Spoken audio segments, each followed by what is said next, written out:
Everyone, मैं लत्तू स्वागत करती हूँ आपका अपने चैनल पे जिसका नाम है हिमाचली ब्लॉगर एंड ब्यूटी लत्तू। तो आज के जो ब्लॉग की शुरुआत हो रही है ना, वो हो रही है दोपहर से। और यहाँ पे आप देख सकते हो आज है संडे। ब्लॉग मेरा हो सकता है लेट हो या हो सकता है मैं इस ब्लॉग को पहले डाल दूँ, क्योंकि मुझे लगता है थोड़ा सा जरूरी ब्लॉग है। और यहाँ पे पीछे देख सकते हो बच्चे शिवा साइकिल चला रहा है। हेलो बोल दो शिवा। हेलो हेलो गाइज, ये बोलता रहता है ऐसे भी, हेलो गाइज। और वहाँ पे पीछे देख सकते हो सुबी। एक्चुअली मैं अभी पता है ब्लॉग कैसे बना रही हूँ। मैंने मतलब जो बैक कैमरा होता है उससे मैं ब्लॉगिंग कर रही हूँ अभी, और शीशे में देख के ब्लॉगिंग कर रही हूँ ताकि मेरे को पता भी लगे। सभी को नहीं है पता, ऐसे मैं फ्रंट कैमरा से करती हूँ, नहीं है पता। और इसके पता नहीं तू क्या बना रही है वैसे, ये बता दे क्या बना रही है। मैं ऑक्टोपस वाला सभी ने देखा होगा मामा को छोड़ के। हाँ मैंने नहीं देखा क्योंकि मैं ऐसी चीजें देखती नहीं हूँ। ये ना सारे पौधे उन्होंने हटा दिए हैं, बस ये 3-4 गमले रखे हैं क्योंकि इसको साइकिल चलाने में दिक्कत होती है, इसीलिए उन्होंने यहाँ से गमले हटा दिए। ये रखे हैं और 2 गमले आपको उधर दिखेंगे। और मौसम के नज़ारे दिखाऊं मैं आपको, तो आज मौसम एकदम से क्लियर हो रखा है। जैसा कि आप देख सकते हो दूर दूर तक आपको हल्के हल्के बादल दिखेंगे, बाकी आपको कहीं भी आसमान में बादल नहीं दिखेंगे। पूरा मौसम क्लियर है, आसमान एकदम से नीला है। बारिश होती है ना एक, बारिश के बाद ये मौसम बहुत अच्छा लगता है, एकदम से क्लियर क्लियर दिखता है। जो पहाड़ आपको दिखते भी नहीं है वहां तक भी आपको पहाड़ क्लियर दिखेंगे। और यहाँ पे रही दादी, दादी बैठी हुई है। दादी पता नहीं क्या क्या पढ़ती रहती है ऐसे। दादी को मैंने नहलाया धुलाया है, अभी दादी के सिर में कॉम्ब भी कर दी। दादी 10 साला। और दादी के सिर देखो 10। और दादी के सिर में देखो इस तरह से मैं बना देती हूँ ताकि दादी का सिर खुले ना। अब बस बंद कर दो। तो चलिए अभी मैं चलूंगी दादी के पास फिर से। उससे पहले मैं आ गई थी यहाँ पे फिर से शीशे के पास ब्लॉगिंग करने के लिए। वो इसीलिए क्योंकि ना कल मेरे को कमेंट आया था और वो मैंने कमेंट पढ़ा, फिर मेरे को लगा यार नहीं मेरे को इस टॉपिक पे वीडियो बनानी चाहिए। एक्चुअली पहले मेरा कोई मन नहीं था आज ब्लॉग शूट करने का, क्योंकि मेरे 2-3 ब्लॉग अभी बने हुए हैं और ऑलरेडी आपको पता ही है जैसे कि मेरे ब्लॉग लेट हो रही हैं। उसकी वजह यही है, पता नहीं क्यों मैं टाइम नहीं निकाल पा रही हूँ। मतलब पहले भी सोचती हूँ कि पहले भी मैं ब्लॉगिंग करती थी और हर रोज मेरा ब्लॉग जाता था, लेकिन अब मैं ऐसी हो गई हूँ कि मैं डेली ब्लॉग नहीं डाल पा रही हूँ, ना ही दूसरे चैनल में वीडियो डाल पा रही हूँ। चलिए देखती हूँ अभी क्या करती हूँ, क्योंकि मैं बोलती बहुत कुछ हूँ लेकिन सोचती भी बहुत कुछ हूँ, लेकिन उतना मैं कर नहीं पाती हूँ। तो अभी कमेंट किया था, सबसे पहले उस पर चलते हैं। आपने कमेंट किया था कि जैसे हिमाचल में है कि नॉर्मल डिलीवरी होती है। ये तो मैं नहीं बोल सकती हिमाचल में सबकी नॉर्मल डिलीवरी होती है, क्योंकि मेरे खुद के सिजेरियन सी सेक्शन से हुए हैं। दोनों बच्चे जो हैं सी सेक्शन से हुए हैं। और इसके ऊपर आपने बोला था कि दादी को पूछना, और अपने बारे में भी मैं आपके शेयर करूंगी अपनी जर्नी थोड़ी सी, शुभी की भी तो शिवा की भी। वैसे मैंने शिवा के लिए तो बनाई थी वीडियो, लेकिन शुभी की थोड़ी सी जर्नी मैं आपके साथ शेयर करूंगी, ताकि मतलब जितनी भी मेरी जो सिस्टर बोलूँगी, जितनी मेरी छोटी सिस्टर्स हैं उनको, मतलब जिनकी भी डिलीवरी होने वाली है या जो भी बेबी प्लान कर रही है या कुछ, तो उनके साथ मैं थोड़ी सी अपनी जर्नी शेयर करूंगी। और थोड़ी सी मतलब जितना हो सके मैं चाहूँगी उनको थोड़ा सा मोटिवेट करूँ या थोड़ा सा अपने बारे में रखूँ, ताकि उनको भी कुछ प्रेरणा मिल सके। ठीक है, तो सबसे पहले दादी के पास चलेंगे। वहाँ पे आप देख सकते हो शिवा कुछ बोल रहा है लगातार, तो मेरे हाथ में दर्द लगी है, मेरे हाथ से कैमरा होल्ड किया है। तो चलिए अभी चलते हैं दादी के। एक तो दादी के साथ ही दिक्कत है कि दादी को धीरे सुनाई नहीं देता, दादी को ऊंचे सुनाई देता है। और मैं यहाँ पे बोलूँगी तो उन सब घरों में आवाज़ सुनाई देती है जो आपको सामने दिख रहे हैं। ठीक है, तो मैं दादी को अभी पूछती हूँ। और मैं पहले थोड़ी दादी की इंट्रोडक्शन दे दूँ। दादी 100 से ऊपर हैं, अभी शायद 101 मतलब 101 के हो जाएंगे शायद, या हो गए हैं। और बाकी दादी के बच्चे बताऊँ तो दादी के 5 बेटे हैं, जिनमें से 1 एक्सपायर हो गए हैं, बाकी 4 अभी हैं। और 2 दादी की बेटियां हैं और 1 दादी की बेटी भी एक्सपायर हो गई थी।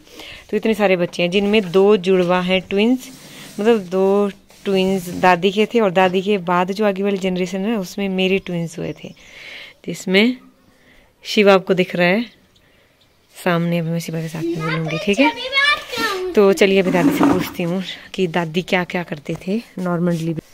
चलिए मतलब मैं अपनी बात बताऊँ आपको और अपनी मम्मी की बात बताऊँ तो मैं भी, मेरी मम्मी के ना मतलब हम 3 बच्चे थे मम्मी के, तो हम तीनों घर में हुए और नॉर्मल डिलीवरी से। और मेरी टाइम में तो मम्मी की हालत भी खराब हो गई थी, तो फिर भी हॉस्पिटल नहीं गए, घर में डिलीवरी हुई थी मम्मी की। और वैसे दादी के जितने भी बच्चे हुए हैं दादी के, वो घर में होती थी। तो पहले तो मैक्सिमम घर में होती थी, क्योंकि ना तो ऑपरेशन हॉस्पिटल का पता ही नहीं था हमारे हिमाचल में, तो नहीं था। बाकी मेरे को पता नहीं हिमाचल के बाहर क्या था। तो चलिए दादी को पूछती हूँ कि नॉर्मल डिलीवरी कैसे होती है। ठीक है, मैं अपनी लैंग्वेज में पूछूंगी, अगर आपको समझ में नहीं आएगा तो मैं समझा दूंगी, जितने भी हिमाचल से बाहर है। और मंडी वाले तो समझ जाएंगे क्योंकि वो मंडियाली में दादी जैसी बात करते हैं। दादी फोन अंदर पूछे रहे ना, कौन पूछे रहे और ना बनाई वीडियो से पूछा है ना बोले तू सारे दादी अरे बोले एडे काम बच्चे जम्मे, हाँ जी 2 जुड़वा भी हुए किया हुई बोले नॉर्मल डिलीवरी है बेटा, ऑपरेशन नहीं जम्मे रहे तो तुसे क्या खाए थे बोले क्या किया हुई तू सारे, क्या दसना चाहे? ऐसा क्या खाना हाँ परेशान कर देंगे। हाँ जम्मे रे काम घरा जम्मी रे। हाँ सारे कितने बच्चे जम्मे घरा? जबड़े मेरे जम्मे 5 पुत्र थे, एक छाड़ी है, 2 देवा थिया। दादी हाँ क्या हुआ? कितने हुए थे टोटल? 8 जम्मे थे ना? 5 पुत्र ना 2 देवा थिया। कितने हुए? 6-7। हाँ जवड़ू जमे था 2 बस। क्या जमे थे 2 जवड़ू हॉस्पिटल जमे थे कि घरा? वो भैया की जैसा घर जमे थे। दाई थी कठिया बारी दाई के पास। हाँ चाहे लेंदी ना वो पता किया लग गया? पहले अल्ट्रासाउंड तो होंगे नहीं थे, पता किया लग गया भाई जुड़वा है तेड़े जी जम्मे तेड़े ही नहीं। तो फिर जा दूँ को तो फिर ना जाके को फिर ना फिर पेट मलाया था तुसे? दाने लिया भाई 2 बच्चे हैं दाइया चोपड़िया से बड़ी देती से बेचारे बोले तो 2 जाने आए बोले तो मैं कौथे महीने कौथे महीने वो भैया दूजा तीजा महीना लगी यही लिखते हैं। अच्छा हाँ ये फिर बड़े लगे होंगे फिर गा लिया दौड़ा कोरिया चढ़ना मुश्किल छटना जगे जगे बराबर गा भी लिया थे ओ गा चकाना जो खादा पा जैसे जा माँ दौड़ा वो मैसी भी पाला थे। वो भैंसी भी हाँ बड़े हुआ थे, माँ हुआ था, गाय हुआ थी, बकरियाँ हुआ थी पहले सब। रोटी क्या खाए थे? रोटी झोल होना, छलिया डंडा होना, सब्जी भी हुई थी। सब्जी भी क्या पता साग सोग हुआ था, मोलिया मारिया लिया थे साइने लिया थे मोलिया लाल मोलिया स्वाद जो होना था। फिर खरे तगड़े थे दोनों जुड़वा? जुड़वा खरे तगड़े थे दोनों? वो ये था साथी तक मुझे पेटा में पाना पानी जाना पानी आते बुना आना नाला हुआ थी बाहर जो चकनिया चिकाने पर गाड़ा था वहाँ जाने पर वो तिथे बंदेला तो हुआ रहेगा तिथे था ना गाड़ा था ना सीट था लिया डेरा गाड़ा लिया मेरा सो गया बड़े बड़े गाड़े वो गए आते ताई जमा थे 2 रे नॉर्मल 2 रे ऑपरेशन ना ऑपरेशन कोई नहीं ऑपरेशन कोई नहीं। सो चलिए अभी मैं बताती हूँ आपको। वो 3 किलो का था। अच्छा पीड़ लगी थी मुझे तुम्हारे पुराने घर फ्रूट फ्राट भी खाए थे? फ्रूट फ्राट वो चुप फ्रूट। तो थोड़ी सी बात आपने देख ली दादी के साथ मैंने की, और अभी मैं अंदर चलती हूँ, अंदर चल के आपको बताती हूँ पूरा जो भी दादी ने थोड़ा सा एक्सप्लेन करती बात करती हैं इस टॉपिक पे। तो दादी से बात हुई, दादी क्योंकि 100 ईयर से ऊपर हो गए तो उनको ज्यादा इतना नहीं है, लेकिन उनका बोलना वही था कि हम चलते फिरते रहते थे, जितना ज्यादा हो सके हम उतना ज्यादा चलते थे, क्योंकि उस टाइम हॉस्पिटल वगैरह होते नहीं थे, दाइयाँ होती थी तो उनको घर पे बुलाते थे और फिर वही देखती थी। और दादी के जैसे ट्विंस थे तो दादी बोल रही है कि 3रे महीने से मेरी हलचल स्टार्ट हो गई थी। तो 3रे महीने में जैसे मैं हमारे यहाँ पे पेट मलना बोलते हैं, तो उस पे मतलब बच्चा वगैरह देखती हैं दाइयाँ कुछ इस तरीके से, क्योंकि मैंने भी सुबह के बारे में ये किया था। तो फिर वो देख के बता देते हैं कि आपके 2 बच्चे हैं, तो उन्होंने उस टाइम बता दिया था कि आपके 2 बच्चे हैं। फिर दादी का वही है कि खाने में हमें, क्योंकि उस टाइम इतना नहीं है जितना आजकल ध्यान रखती हैं, जैसे कि फ्रूट्स वगैरह, हम तो फ्रूट्स वगैरह खाते हैं, जूस वगैरह सब कुछ, मतलब हमें हर तरीके की फैसिलिटी होती है, वो पिछले टाइम में नहीं होती थी। आपको अपना एक्सपीरियंस बताऊं तो ऐसा नहीं है कि हिमाचल में सबकी नॉर्मल डिलीवरी होती है, तो वो मैं जैसे कि आपको वीडियो को पहले में बता चुकी। बात बताऊं तो कितने ऐसे हैं जिनके सी सेक्शन से हुई है, मैक्सिमम सी सेक्शन से होती है। बाकी मुझे लगता है ये शरीर पे डिपेंड करता है, इनके आधार पर भी डिपेंड करता है, क्योंकि जैसे शुभी की बात मैं आपको बताऊं तो शुभी के टाइम जब 5th मंथ में अल्ट्रासाउंड होता है, सोनोग्राफी होती है, तो उस टाइम मेरे को डॉक्टर ने बोला था कि बच्चा जो है ब्रीच है, मतलब उसकी कंडीशन ब्रीच मतलब उल्टा बच्चा है। तो उस टाइम डॉक्टर ने बोला था कि ये सीधा नहीं, क्योंकि सोनोग्राफी तो मतलब एज प्रेजेंट बच्चा जैसा भी होगा वो ही सिचुएशन आपके सामने आएगी। तो बच्चा उस टाइम घूमता रहता है, काफी मूवमेंट होती है उस टाइम। और बाकी 9th मंथ में ऐसा हो जाता है कि उसको स्पेस नहीं रहता अंदर घूमने के लिए। तो फिर उस वजह से अगर आपका बच्चा ब्रीच है तो उस टाइम भी सी सेक्शन होता है, आपकी सी सेक्शन से डिलीवरी होती है। लेकिन उसके बाद क्योंकि सुबी के टाइम में भी ऐसा था कि मेरा थोड़ा था उस टाइम भी इशू की डॉक्टर ने बोला था कि बच्चा बहुत नीचे है तो आपकी कभी भी डिलीवरी हो सकती है। पहले तो डॉक्टर ने मुझे इस तरीके से भी डराया था कि आपको पेनलेस ब्लीडिंग लगेगी और अबॉर्शन हो जाएगा, तो वो भी पहले डॉक्टर ने बताया था। लेकिन मैंने उतना ध्यान नहीं दिया उन बातों पे, क्योंकि ये बातें कहीं ना कहीं हमारे माइंड में घर कर जाती हैं और फिर अगर वैसा होना भी ना होना तो फिर वैसा ही होने लगता है। इसलिए मैं थोड़ा पॉजिटिव रहती हूँ इस वे में कि नहीं ऐसा कुछ नहीं हो सकता। मतलब मैं अपने दिल को खुद ही तसल्ली दे देती हूँ कि ऐसा कुछ नहीं हो सकता, जो भी होगा सब कुछ सही होगा। आपको शुभी की शेयर करूंगी अपने साथ। और बाकी शिवा के टाइम का तो आपको बताइए, शिवा और मेरे ट्विंस थे शिवा के टाइम। जैसे मैंने आपको बोला कि दादी के भी ट्विंस थे, दादी के बाद पूरे परिवार में किसी के ट्विंस नहीं हुए, उसके बाद मेरे ट्विंस थे शिवा के टाइम। लेकिन उस टाइम भगवान को शायद कुछ और ही मंजूर था, तो एक बच्चा सरवाइव नहीं कर पाया था पेट में। और 5th मंथ में वो मैंने आपके साथ जर्नी शेयर की है, तो मैं उस पर नहीं जाऊंगी अभी। तो चलिए सुबह के टाइम पे चलते हैं थोड़ा सा पीछे, और बाकी अगर डीपली सुनानी होगी तो मैं सुना दूंगी, क्योंकि हर एक लेडीज की ना मतलब प्रेगनेंसी में हर किसी का अपना एक्सपीरियंस होता है। तो मैं अपना एक्सपीरियंस आपके साथ शेयर कर रही हूँ। और हर किसी का अपना शरीर होता है, किसी की डिलीवरी जल्दी हो जाती है, किसी की नॉर्मल होती है, किसी का सी सेक्शन करवाना पड़ता है। तो मैंने जैसे बताया कि मेरा 5th मंथ में बच्चा जो है ब्रीच था, और फिर 7th मंथ में मेरा अल्ट्रासाउंड फिर से हुआ था। तो उस टाइम मेरा बच्चा सीधा हो गया था, मतलब सुबह सीधी हो गई थी। डॉक्टर ने बोला था कि नॉर्मल होगी आपकी डिलीवरी। फिर 9th मंथ में फिर से अल्ट्रासाउंड हुआ था, तो उस टाइम भी डॉक्टर ने बोला था कि नॉर्मल हो जाएगी। और बाद में मेरे को ऐसा हुआ कि मेरा वाटरफॉल पहले ही हो गया था घर में, और उसके बाद हम हॉस्पिटल चले गए थे। उस टाइम हम पुराने घर में होते थे, तो पुराने घर से रात को 12 बजे पैदल चल के वहां से नीचे वो पहाड़ उतर के हम रात को हॉस्पिटल गए थे। और रात को मतलब वीरवार को मुझे एडमिट किया था वहां पे हॉस्पिटल में, और लगभग 3-4 दिन मेरे को दर्दें लगी रही। उस टाइम दवाइयां भी देते थे और सब कुछ ठीक था। मेरे डॉक्टर बोल रहे थे कि नॉर्मल हो जाएगी, और मेरी भी कोशिश थी कि नॉर्मल हो जाए। लेकिन मेरे को दर्दें ऐसी आ रही थी कि चक्कर देने वाली, मतलब थोड़ी देर मेरी दर्दें ऐसी थी कि 1 घंटा भर लगातार दर्दें आएगी, उसके बाद स्टॉप हो जाएगी। फिर उसके बाद फिर से वैसे वैसे करके मेरा ऐसा मन उब गया था उस टाइम कि मेरे को अभी हॉस्पिटल में नहीं रहना है, मेरे को यहाँ से जाना है। तो वो कंडीशन बहुत खतरनाक थी उस टाइम। मुझे देखती हूँ जब सब कुछ, और उसके बाद मतलब ऐसा एक टाइम ऐसा आ गया था कि, और आप बोलते हो ना नॉर्मल डिलीवरी, तो मैं लास्ट टाइम तक मतलब मैंने बहुत कोशिश की कि मेरी नॉर्मल डिलीवरी हो। और जब लास्ट टाइम संडे वीरवार को मैं रात को गई थी, और उस टाइम संडे रात का टाइम है, ये 12-1 बजे के आसपास का टाइम है। उस टाइम मेरे को डॉक्टर ने बोल दिया था कि इसको आप IGMC शिमला के ले जाओ। कमला नेहरू में था शायद, कि IGMC था उस टाइम, पता नहीं। तो उन्होंने बोल दिया था कि वहां ले जाओ आप इसको, क्योंकि हम इसकी डिलीवरी यहाँ पे नहीं करवा सकते, इसकी डिलीवरी नहीं हो रही है। बच्चा मतलब खिसक नहीं रहा, पता नहीं क्या हुआ था, मुझे नहीं पता। मतलब वो डीपली मैं आपको नहीं सुना सकती, क्योंकि वो बहुत लंबी जर्नी हो जाएगी। फिर मैं आपके साथ, अगर आपको सुननी होगी पूरी क्या हुआ था क्या नहीं हुआ था, तो वो मैं पूरी आपको अलग से वीडियो बना दूंगी, ठीक है।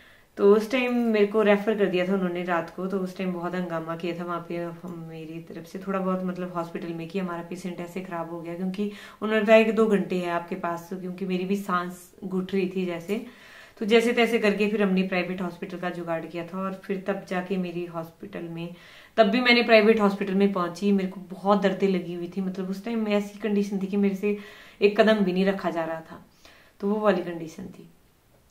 और 4 दिन अगर आप लगातार दर्द सहन कर रहे हो, तो उसके बाद आपकी शक्ति नहीं बचती कि फिर आप दर्द भी ले सको और चल भी सको, इतनी शक्ति नहीं, क्योंकि ये हर वही लेडी समझ सकती है जो इस मुकाम से गुजरी होगी, वही समझ सकती है कि हॉस्पिटल में, जैसे प्राइवेट हॉस्पिटल में, जैसे जैसे प्राइवेट हॉस्पिटल वालों का नंबर लिया। और हमने ऐसा नहीं कि प्राइवेट हॉस्पिटल में ये नहीं किया, क्योंकि गवर्नमेंट हॉस्पिटल में हम पहले गए थे, तो उस टाइम प्राइवेट हॉस्पिटल वालों का भी दरवाजा खटखटाया, जितने भी सुंदरनगर में थे गायनोलॉजिस्ट, तो उन्होंने किसी ने भी दरवाजा नहीं खोला, ना फोन नंबर उठाया।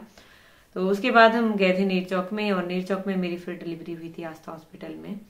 वहाँ पे फिर सुबी का सी सेक्शन हुआ था। उस डॉक्टर को मैंने यही पूछा था कि क्या मेरी नॉर्मल डिलीवरी हो सकती है, तो उन्होंने मना कर दी थी कि ये नॉर्मल होती तो फिर हमने सिजेरियन क्यों करना था, तो आपको रेफर भी क्यों करना था। उस टाइम बस ऐसा था, मुझे नहीं पता क्या था, क्योंकि मेरा तो जितने भी बोल रहे थे सब कुछ सही था कि नॉर्मल हो जाएगी, डॉक्टर का यही कहना था और जो नर्सिस थे उनका यही कहना था कि अभी रात के 12 बजे बोलते थे अभी 12 बजे डिलीवरी हो जाएगी, फिर 12 बजे से 4 बजे डिलीवरी हो जाएगी।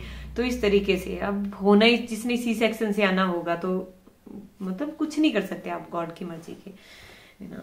गॉड जिस चीज में भगवान की मर्जी है उसमें हमारी मर्जी कुछ भी नहीं चलेगी, क्योंकि जो भी भगवान चाहेंगे ना वही होगा। मेरे को समझ में नहीं आ रहा मैं क्या बोल रही हूँ।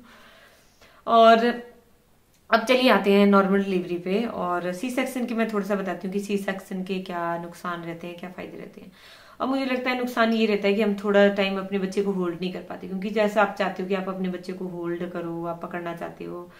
क्योंकि मैं अगर सीरियसली बात बताऊं तो मैंने 15-16 दिन तक अपने बच्चे को नहीं पकड़ा था। मेरे को जैसे फीड भी करवाती थी तो फीड भी मतलब दूसरा पकड़ के मेरे को फीड करवाना पड़ता था। तो इस तरीके से 15-16 दिन तक मैंने नहीं पकड़ा था अपने बच्चे को। और क्योंकि स्टिचेस का डर रहता है कि आपको स्टिचेस पक सकती हैं, और मेरे साथ हुआ भी था ऐसा, मेरे 2 स्टिच खराब हुए थे जब सुबी के टाइम में मेरे 2 स्टिच खराब हो गए थे, क्योंकि यहाँ से हमें फिर ऊपर घर में पालकी में ले जाना पड़ा था। मैंने बोला पूरा ब्लॉग मैं आपके साथ शेयर करूंगी। तो अब नॉर्मल डिलीवरी की बात रही, जैसे बोलते हैं ना कि काम करना चाहिए, चलते रहना चाहिए शरीर का, तो मैं सुबी के टाइम की बात करूं तो आपको मैं बिल्कुल बैठती नहीं थी। उस टाइम मेरा था कि मैंने यहाँ पे सिलाई सेंटर खोला था, मतलब मैं सिखाती भी थी काम, जैसे फैशन डिजाइनिंग मैंने की हुई थी। तो मेरे को लगता था यार कुछ काम करना है, क्योंकि सिचुएशन उस टाइम कुछ ऐसी थी। तो बस मतलब मैं 8 महीने तक मैंने यहाँ पे डाल के रखा था। फिर उसके बाद मेरे को घर में खाना वगैरह मतलब सब कुछ मैं चलती रहती थी, हालांकि मुझे मना करते थे चलने को भी। और फिर जैसे हमने थोड़ी बहुत सब्जी वगैरह भी उगाई होती थी तो वहां पे मैं बाल्टी लेके जाती थी, पानी, हस्बैंड भी साथ में होते थे तो पानी देना, वो सब मेरे को डांटते रहते थे घर में, जैसे मम्मी जी वगैरह भी, कि मत चल ऐसे गिर जाएगी, कहीं नुकसान हो जाएगा। तो मैं सोचती थी कि नहीं, मेरे को नॉर्मल डिलीवरी करवानी है और मेरे को चलते रहना है। और बाकी लास्ट मंथ में बोलते हैं जैसे 9th मंथ में कि आपको आटा वगैरह गूंदना है, बैठ के पोछा लगाना है, आपको वो करना है। हालांकि उस टाइम पेट आपका इतना बड़ा होता है कि आपको बैठने में दिक्कत आती नहीं चाहिए, लेकिन मैंने वो भी कोशिश की है। उस टाइम आटा वगैरह गूंदती थी और सब कुछ, मतलब अगर सबके शरीर पे डिपेंड करता है। मुझे तो लगता है कि हर एक की बॉडी जो है अलग होती है। अब किसी का मैंने ऐसे देखा जो बेड रेस्ट पे होते हैं और उनकी डिलीवरी एकदम से नॉर्मल हो जाती है, तो भाई वो शरीर पे डिपेंड करता है, ऐसा कुछ नहीं है। बाकी अगर सी सेक्शन से बताऊं क्या नुकसान रहते हैं, तो उसमें वही मैंने आपको बोला कुछ टाइम आप होल्ड नहीं कर सकते, और हाँ आपको रिकवरी होने में टाइम लगता है उसमें। क्योंकि मैं अपनी बात बताऊं तो 2 महीने मैंने दोनों बच्चों के टाइम में 2-2 महीने लिए हैं। 2 महीने के बाद मैंने सब कुछ काम किया है अपने से, खुद से बच्चों को नहलाना धुलाना, हर काम करना, खाना वगैरह सब कुछ, जो भी झाड़ू पोछा होता है वो सब कुछ मैंने 2 महीने के बाद सब कुछ काम किया है। और बाकी बच्चों के कपड़े धोना अपने, तो वो सब कुछ 2 महीने आपको लगते हैं। उसके बाद मेरे को कोई दिक्कत नहीं है अभी तक ऑपरेशन में, जैसे औरों को आती है। तो मेरे को भगवान की कृपा से ये रही कि अभी तक मेरे को कुछ दिक्कत नहीं है। बाकी बैक में पेन बोलते हैं मैक्सिमम, तो पेन होता ही है अभी बैक में, तो चाहे आपकी नॉर्मल होगी उसमें भी पेन होता ही है, और अगर आपकी सी सेक्शन से होगी तो उसमें भी पेन आपको रहता ही है। तो डिपेंड करता है सिचुएशन पे कि कब कौन सी सिचुएशन है। अगर कहीं बच्चे पेट में भी कई बार बच्चों के पॉटी चली जाती है मुंह में, तब भी मतलब बहुत सारी सिचुएशन होती है यार। इसके बारे में मतलब मैं इतना डीप नहीं बता सकती क्योंकि मैं डॉक्टर नहीं हूँ, और मैं वही बताऊंगी जो मेरा खुद का पर्सनल एक्सपीरियंस रहा है उसी के बारे में। तो डरने की बात नहीं है, उस टाइम भगवान भी हिम्मत देता है, सब कुछ होता है। मतलब जब आपकी, मेरे को लगता था कि पता नहीं कैसे होगा क्योंकि जो 9th मंथ होता है ना आपका प्रेगनेंसी में, वो मुझे लगता है कि सबसे ज्यादा वो आपको उस टाइम ऐसा लगता है यार कैसे होगा, क्योंकि और टाइम तो आपका निकल जाता है। शुरू का तो आपको थोड़ी सी आपकी तबीयत खराब रहेगी, शुरू के जो 3 महीने रहते हैं उसमें तबीयत खराब रहती है ज्यादातर, और फिर उसके बाद बीच का टाइम आपको ठीक लगता है। लेकिन जो 9th मंथ होता है ना, उसमें आपको टेंशन हो जाती है, थोड़ा सा स्ट्रेस होने लगता है कि यार कैसे होगी डिलीवरी, पता नहीं कैसे होगी, क्या होगा। तो स्ट्रेस फ्री रहना है आपको एकदम से, और सब उस भगवान पे छोड़ दीजिए। वो जो करेंगे वो हमारे लिए बेस्ट होगा, चाहे वो सी सेक्शन हो चाहे नॉर्मल डिलीवरी हो। तो उसमें डरने की बात नहीं, क्योंकि मेरे खुद के 2 मेरे सी सेक्शन हुए हैं और बाकी तीसरा मेरा गॉलब्लैडर स्टोन का ऑपरेशन हुआ है। तो दिक्कत नहीं होती है, मतलब थोड़ा बहुत आपके शरीर में चला रहेगा, लेकिन अगर आप बोलोगे कि ये मेरे साथ चीजें हुई है तब ऐसा हो रहा है, तो ऐसा कुछ नहीं होता। हम एक मतलब बातों को हम जोड़ देते हैं, ऐसा कुछ भी नहीं होता है। थोड़ा बहुत जो शरीर में दिक्कत है वो सबके शरीर में चली रहती है। लीजिएगा, मतलब होप आपको थोड़ा बहुत कुछ भी क्लियर होगा और थोड़ी बहुत मेरी मोटिवेशन मिलेगी इस वीडियो से। तो आप डरिए मत, अगर भगवान चाहेगा तो आपकी नॉर्मल डिलीवरी जरूर होगी। और मैंने जैसे बताया कि नॉर्मल दादी के भी ट्विंस थे, तो दादी के भी नॉर्मल डिलीवरी हुई थी, लेकिन ये बहुत पहले की बात है, उस टाइम तो नॉर्मल होती थी। लेकिन अभी यहाँ पे भी नॉर्मल हुए हैं। नॉर्मल डिलीवरी हो, बस बच्चे स्वस्थ होने चाहिए, बस मेरा ये मानना है कि सी सेक्शन से हो या नॉर्मल डिलीवरी हो, बच्चे स्वस्थ रहने चाहिए और सब मतलब हाथ में बचाना चाहिए बस। तो लेडीज सब कुछ भूल जाती है। जैसे मैं अगर शिवा के टाइम में बताऊं तो मैंने इतना कुछ सहन किया था, हो सकता है मेरे से ज्यादा किसी ने सहन किया होगा, क्योंकि मतलब 5 मंथ की मैं प्रेग्नेंट थी जब मेरे को पता चलता है कि मेरा एक बच्चा पेट में एक्सपायर हो जाता है। उसके बाद मैंने पूरा उसके साथ आप सरवाइव करते हो, और वो टेस्ट, सोनोग्राफी हर 15 दिन के बाद, और वो दवाइयाँ, इतना कुछ होने के बाद जब लास्ट मोमेंट थी ना, जब मेरा मतलब मेरे को पता था पहले, क्योंकि डॉक्टर ने बता दिया था आपका नॉर्मल तो नहीं होगा। वो इसलिए क्योंकि जो बच्चा दूसरा पेट में खत्म हुआ है उसके शरीर के अंग जो है गल चुके हैं, तो वो अगर उनमें से एक भी बॉडी पार्ट अगर अंदर रह गया जाता है तो फिर आपको दिक्कत होगी। तो इसीलिए फिर जब मतलब ये सब कुछ, मैं उस टाइम भी मैं इतनी पॉजिटिव रही हूँ, पता नहीं भगवान ने सब कुछ, मैं बोलती हूँ भगवान भोलेनाथ का ही है जो कुछ भी है, पॉजिटिव भी रहते थे और मैंने अपने आप को पॉजिटिव रखा जस्ट बिकॉज ऑफ लॉर्ड सेवा।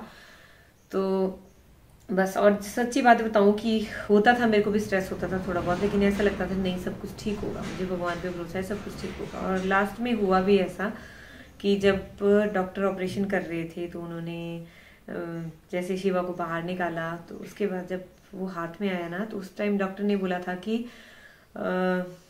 मतलब आपका बेटा स्वस्थ है, ठीक है, सब कुछ बेटा हुआ है आपको।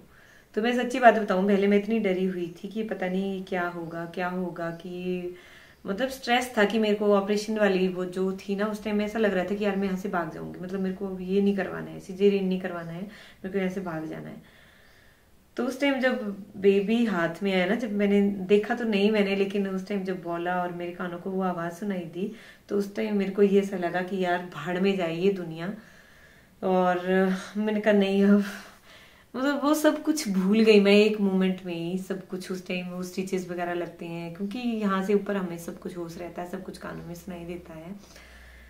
तो बस वही है, वो चीज अगर आपके हाथ में आती है ना, तो लेडीज सब कुछ भूल जाती है, जितना भी कष्ट हो, वो बच्चा जब आपके हाथ में आता है तो आप सब कुछ भूल जाते हो। और ये सब समझेंगी जितनी भी लेडीज माँ बन गई हैं, और जो माँ बनने वाली है वो भी इस एहसास का मतलब इस एहसास को लेंगी। चलिए अब ज्यादा मैं ना बोलते हुए, आप होप आपको समझ में आ गया होगा, बस उस भगवान पे छोड़ दीजिए। सब सी सेक्शन हो या नॉर्मल डिलीवरी हो, क्योंकि आजकल मैक्सिमम वैसे भी मैंने लड़कियां देखी आजकल तो बोलती हैं कि नहीं सी सेक्शन से करते हैं, हमें दर्द सहन नहीं करना है भाई। तो अगर भाई आपकी देखो नॉर्मल हो रही है तो आप नॉर्मल करवाइए। और कुछ मैंने नॉर्मल ऐसी भी देखी जिसमें बहुत ज्यादा हालत खराब होती है, और वैसी नॉर्मल से तो मैं बोलती हूँ सी सेक्शन ही करवाना अच्छा है। दोनों चीजें ठीक है अपनी जगह सही, बस बच्चा स्वस्थ होना चाहिए और माँ भी स्वस्थ होनी चाहिए। इसी के साथ मैं इस वीडियो को यहीं पर एंड करती हूँ। अगर कुछ और पूछना है और सुबह से की बर्थ वाली वीडियो आपको देखनी है तो प्लीज कमेंट बॉक्स में जरूर लिखिएगा। उसकी जर्नी अगर आपको देखनी है तो प्लीज कमेंट बॉक्स में जरूर लिखिएगा। थैंक यू, मिलती है नेक्स्ट वीडियो में, नेक्स्ट ब्लॉग में। ढेर सारा प्यार बरसाइएगा, फ्रेंड्स फैमिली के साथ शेयर जरूर कीजिएगा। मिलते हैं नेक्स्ट वीडियो में, नेक्स्ट ब्लॉग में, तब तक के लिए बाय बाय।